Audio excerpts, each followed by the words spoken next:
What's the most important factor in warfare throughout human history? Technologies, resources, brilliance of commander? No. The right mindset and determination to innovatively use the resources is the most needed virtue to win a war. Fortunately for the free world, Germany failed to appreciate the military revolution of aircraft's anti-ship power in World War II. Otherwise, they could have turned the tide of the war potentially to their favor.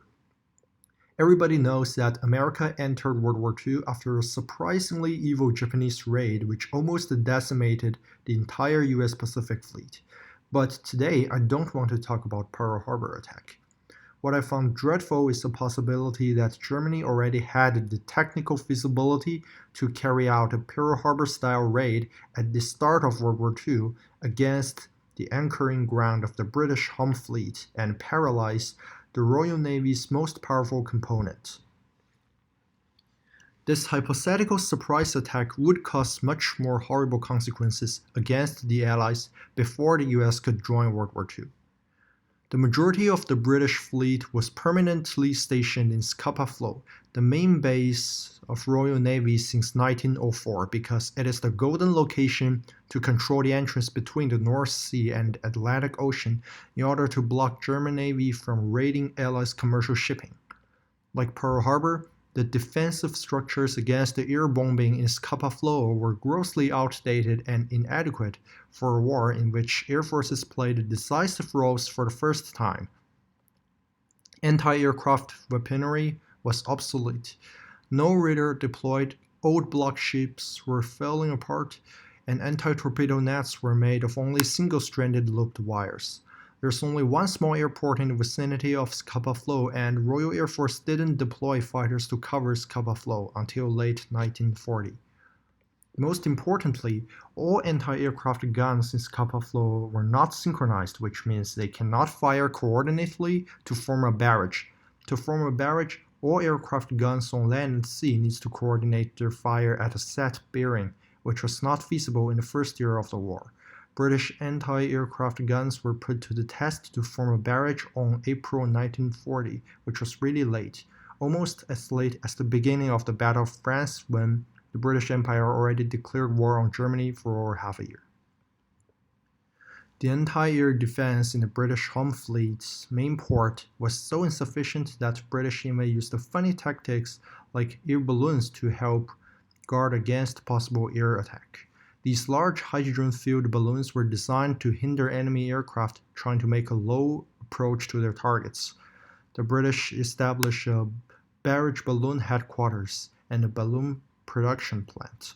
Obviously, these balloons hadn't achieved any defensive contributions, even against the small-scale German airstrikes. In March 1940, the British Admiralty admitted that the Home Fleet base was vulnerable to air attacks, so they relocated their Home Fleet base. This means that the Germans could have roughly half a year's time after the beginning of World War II to mastermind a Pearl Harbor-style surprise attack before the British raised awareness of potential air assault against them. In theory, Nazi's Air Force had the necessary aircraft to carry out a large-scale air assault technically. The distance between Port William and Scapa Flow is less than 900 kilometers, which is well within the range of many German aircrafts including Ju-88, HE-111C bombers, and even HE-115 float plane, which is a decent torpedo bomber.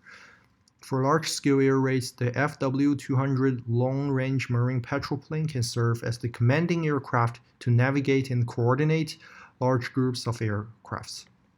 The German Air Force could concentrate all their resources towards such attack as soon as the British declared war on Germany after September 1939, because the Polish Air Force was immediately destroyed by the Luftwaffe, making the majority of the German bombers available for a surprise attack against the Scapa Flow.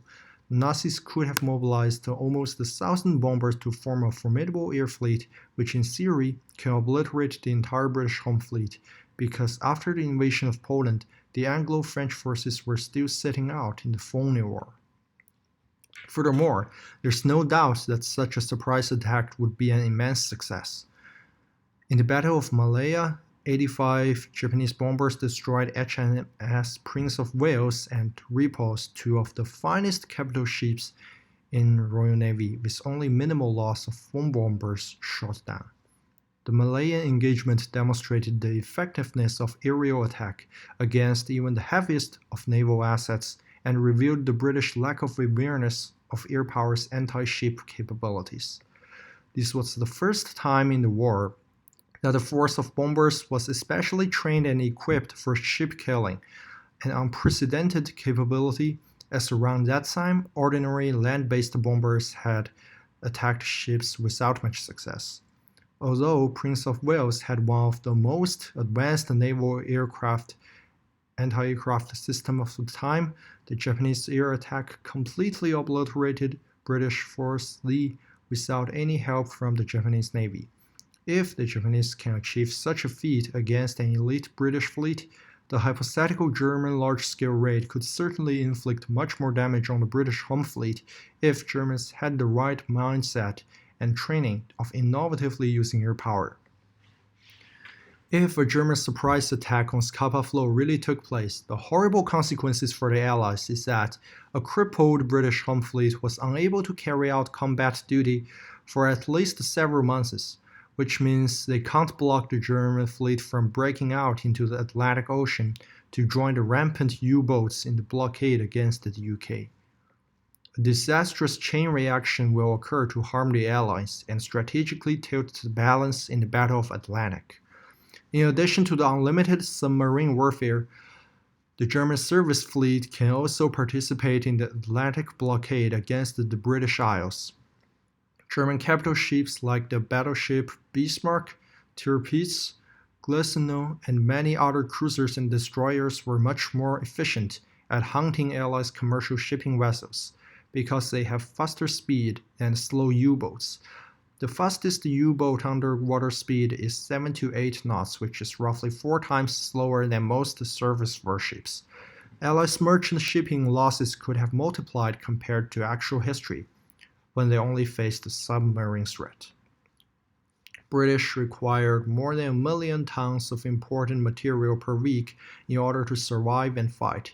In essence, the Battle of the Atlantic involved a tonnage war.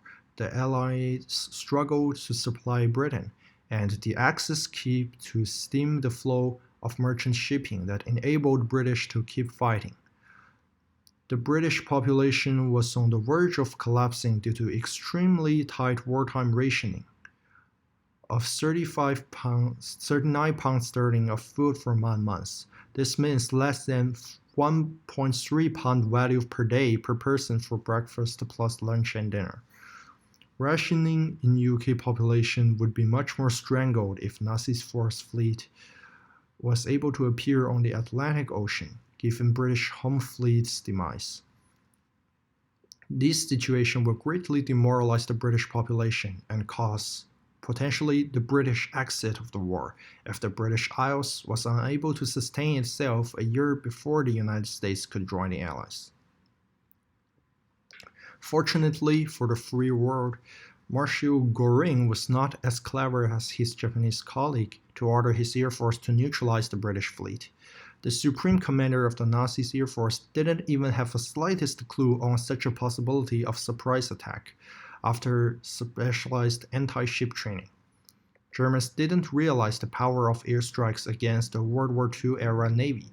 The Luftwaffe had not received training in identifying and dive-bombing warships because the Nazis regarded the Air Force's flying artillery and emphasized the technical priority of supporting ground tank assaults. In actual history, the Nazi Naval Air Force only attacked Scapa Flow's British fleet in a piecemeal way, which totally squandered their air power's initial advantage over Allies. The Nazis could have turned the tide of the war in the beginning if they had realized the revolutionary changes that Air Force brought to naval strategies. By focusing on air combat and tactical ground support mission only, the Germans didn't unleash the full potential of their advanced air force because they don't have a high-level strategic vision to use their air power, which means this is very lucky for the free world. Please subscribe if you like. Thank you very much.